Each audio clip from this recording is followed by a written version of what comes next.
अस्सलाम वालेकुम। आज का जो हमारा टॉपिक है वो है हमारे पास बेस एंड डिराइव्ड यूनिट्स। पिछले लेक्चर हमारे जो फर्स्ट लेक्चर जो हमने उसमें पढ़ा था फिजिकल क्वांटिटीज क्या होती हैं और नॉन फिजिकल क्वांटिटीज का क्या होती है। साथ साथ हमने फिजिक्स की भी डेफिनेशन देखी थी कि फिजिक्स क्या होती है। ठीक है, आपने ये देखा था कि फिजिकल क्वांटिटीज जो होती है हमारे पास वो मेजरेबल होती है, हम उनको मेजर कर सकते हैं। नॉन फिजिकल क्वांटिटीज ऐसी क्वांटिटीज होती हैं जिनको हम मेजर नहीं कर सकते। चले चलते हैं आज लेक्चर दूसरे लेक्चर की तरफ जो हमारे पास है, जिसका टॉपिक है बेस एंड डिराइव्ड क्वांटिटी। हमारे पास मुख्तलिफ किस्म के जो मटेरियल्स हैं उनके लिए मुख्तलिफ यूनिट्स हुआ करते हैं। ठीक है, मुख्तलिफ मटेरियल जो है उसके मुख्तलिफ यूनिट्स होते हैं। इसी तरह हमारे पास बेस एंड डिराइव क्वांटिटीज। अब इसमें देखेंगे हमारे पास बेस क्वांटिटी कौन सी होती है और डिराइव क्वांटिटी कौन सी होती है। बेस क्वांटिटी सबसे पहले ऐसी क्वांटिटी होती है जिसको एक्सप्लेन करने के लिए किसी दूसरे सहारे की जरूरत नहीं पड़ती। मतलब किसी दूसरी क्वांटिटी अगर मैं कह रहा हूँ यहाँ पे अब लेंथ या मास की बात करूँ, तो अब मुझे ये बताने के लेंथ या मास को बताने के लिए मुझे किसी दूसरी क्वांटिटी की जरूरत नहीं पड़ेगी। मतलब टाइम को साथ नहीं मेजर करूंगा या टेम्परेचर को साथ नहीं मेजर करता। जबकि डिराइव की जो हमारे पास क्वांटिटी होती है उसको हमें एक्सप्लेन करने के लिए साथ दूसरी, यानी कि वो जो डिराइव क्वांटिटी होती है वो ऐसा फर्ज कर लिया हमारे पास दो बेस यूनिट्स की या तो मल्टीप्लिकेशन होती है या उसकी डिवाइड वैल्यू होता है। जैसे हमारे पास स्पीड की बात करें, अगर स्पीड को देखा जाए तो स्पीड हमारे पास क्या होता है, rate of change of time. ये हमारे पास डिस्टेंस और टाइम का जो है क्या है, डिवीजन करने से हासिल होती है स्पीड हमारे पास। डी ओवर टी है हमारी फार्मूला, हमें पता है D is equal to D over T. यानी कि हमारे पास स्पीड जो होती है डिस्टेंस ओवर टाइम। जब डिस्टेंस और टाइम को हम डिवाइड करते हैं तब हमारे पास स्पीड। अब देखिए ये अब हमें स्पीड बताने के लिए, क्योंकि ये डिराइव्ड है इसलिए हमें बेस यूनिट का बेस क्वांटिटी का इस्तेमाल करना पड़ गया। इसलिए बेस क्वांटिटी हमारे पास क्या होती है, a fundamental physical quantity that cannot be defined in terms of other physical quantities। मतलब इसका क्या है कि हमें बेस क्वांटिटी को बताने के लिए किसी दूसरी क्वांटिटी की जरूरत नहीं पड़ती। ठीक है, फंडामेंटल फिजिकल क्वांटिटी होती है, क्या होती है, फंडामेंटल बुनियादी फिजिकल क्वांटिटी होती है जिसको बताने के लिए हमें किसी दूसरी क्वांटिटी की जरूरत नहीं पड़ती। इसमें हमारे पास सात बेस क्वांटिटी होती हैं। क्या होती हैं, सात बेसिक क्वांटिटी होती है, सात बेस क्वांटिटीज होती हैं, जिसमें हमारे पास mass, length, temperature, time, electric current, density of light, amount of substance. इसके हम साथ साथ आगे यूनिट्स भी देखेंगे। यानी हमें देखना है कि हमारे पास बेस क्वांटिटी कौन सी होती है, डिराइव्ड क्वांटिटी कौन सी होती है। ये हमारे पास अक्सर शॉर्ट क्वेश्चन में आते रहते हैं। बेस क्वांटिटी और डिराइव्ड क्वांटिटी में फर्क मैंने कही, define base quantity and define derived quantity, इसके बारे में। अब डिराइव क्वांटिटी जैसे मैंने बताया कि क्या होती है, हमारे पास बेस के ऊपर डिपेंड करनी होती है। किसके ऊपर, बेस के ऊपर। तो इसकी डेफिनेशन क्या होगी, all the quantities which can be describe in terms of one or more base quantities are called derived quantities. मतलब क्या है इसका, कि हमारे पास जो डिराइव्ड क्वांटिटी होती है उसको हम वजाहत या उसको एक्सप्लेन करने के लिए हमें बेस क्वांटिटीज की जरूरत होती है। या तो एक बेस क्वांटिटी की मात्रा एक या एक से ज्यादा बेस क्वांटिटी को जरिए हम उसको एक्सप्लेन करते हैं। या स्पीड की बात मैं कर रहा था, अब स्पीड को बताने के लिए हमें क्या करना पड़ा, स्पीड हमारे पास उसका फार्मूला क्या होता है, डिस्टेंस ओवर टाइम। अब यहाँ पे हमारे पास डिस्टेंस जो है, ठीक है, डिस्टेंस ओवर हमारे पास क्या है, बेस है। अब इस तरह टाइम हमारे पास भी बेस है। अब इसको एक्सप्लेन करने के लिए हमारे पास क्या करना पड़ा, इसलिए टाइम और डिस्टेंस इनको डिवाइड करना पड़ा, उसको एक्सप्लेन करना पड़ा, तब जाके हमारे पास स्पीड आई। क्या आई, स्पीड। इसी तरह हमारे पास डेंसिटी, डेंसिटी पर देखा जाए तो ये मास और वॉल्यूम का क्या होता है, मास और वॉल्यूम। मास और वॉल्यूम का हमारे पास जो रेशियो होती है वो हमारे पास डेंसिटी का होती है। ठीक है, ये हमारे पास डिराइव आ गई। अब इसके आगे हम देखेंगे कि मेजरमेंट्स क्या होते हैं। ठीक है, मेजरमेंट्स की डेफिनेशन क्या है, अगर मेजरमेंट्स में यूनिट ना हो तो क्या फर्क पड़ता है मेजरमेंट में। ठीक है ना, इसके बारे में एक्सप्लेन करते हैं। बेस एंड डिराइव्ड क्वांटिटी पढ़ने के बाद मेजरमेंट्स क्या होती है और उसके साथ यूनिट क्या होता है ये पढ़ते हैं। मेजरमेंट्स हमारे पास क्या होते हैं और यूनिट उस पर पढ़ने से पहले मैं एक बताना चाहूंगा कि आज से पहले जमानों में, यानी कि पुराने जमाने में, ठीक है, जो माजी गुजर चुका है उसमें हम क्या करते थे कि लोग जब लेंथ को मापते थे यानी कि मेजर करते थे तो उनके अपने बाजू के जरिए या अपने हाथों के जरिए या फिर ऐसे स्टेप लेके ना वो स्टेप लेके ना उस तरह मेजर करते थे।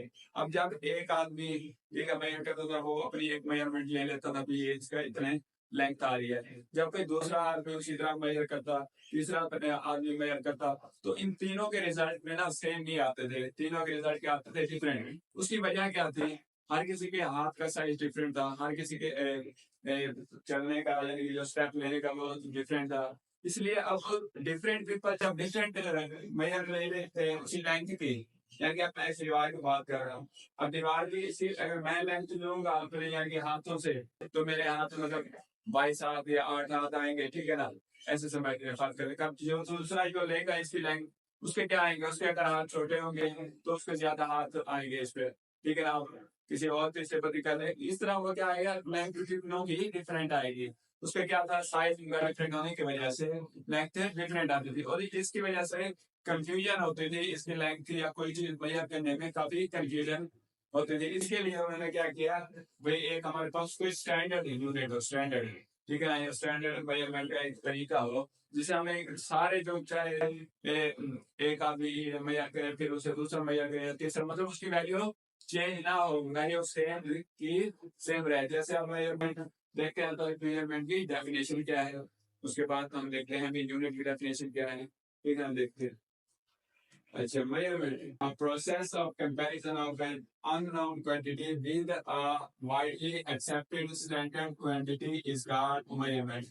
क्या कहते हैं, जो अननोन क्वांटिटी होगी उसको जो हमारे पास स्टैंडर्ड एक कोई क्वांटिटी दी होगी हम उसके साथ कंपेयर करेंगे तो अब हमारे पास जो होगा वो हमारे पास क्या आएगा, मेजरमेंट कहलाएगी। वो जो हमारे पास क्या कहलाएगी, मेजरमेंट।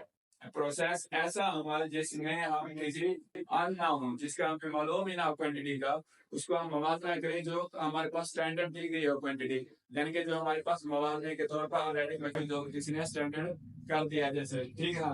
अब इसका क्या है कि हमारे पास है तो प्रोसेस है मेजरमेंट। अब मेजरमेंट में हमारे पास दो पार्ट्स होते हैं, कितने? दो पार्ट्स होते हैं। एक तो उसका यानी कि दो पार्ट्स होते हैं, एक तो उसका नंबर हो गया और दूसरा उसका यूनिट हो गया।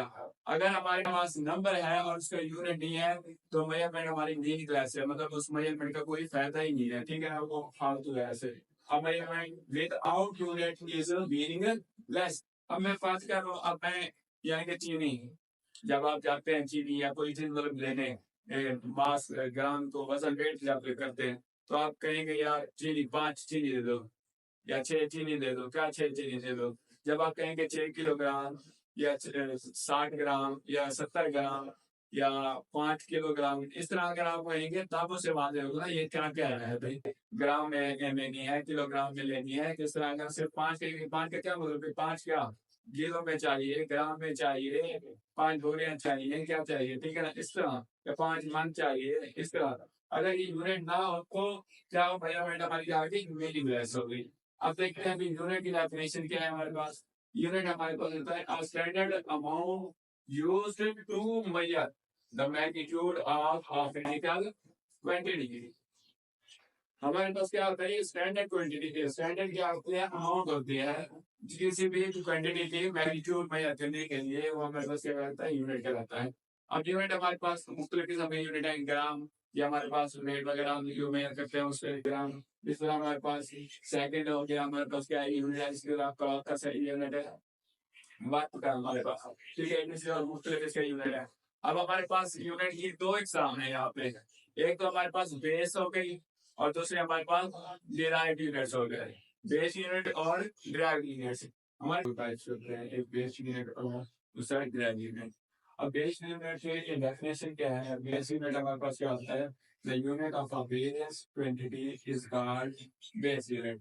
इसकी सिंपल डेफिनेशन अगर देखें तो मतलब जो बेस क्वांटिटी का यूनिट होगा वो हमारे पास क्या कहलाएगा, बेस यूनिट कहलाएगा। अब इसमें हमारे पास क्या आता है, मीटर यानी कि लेंथ।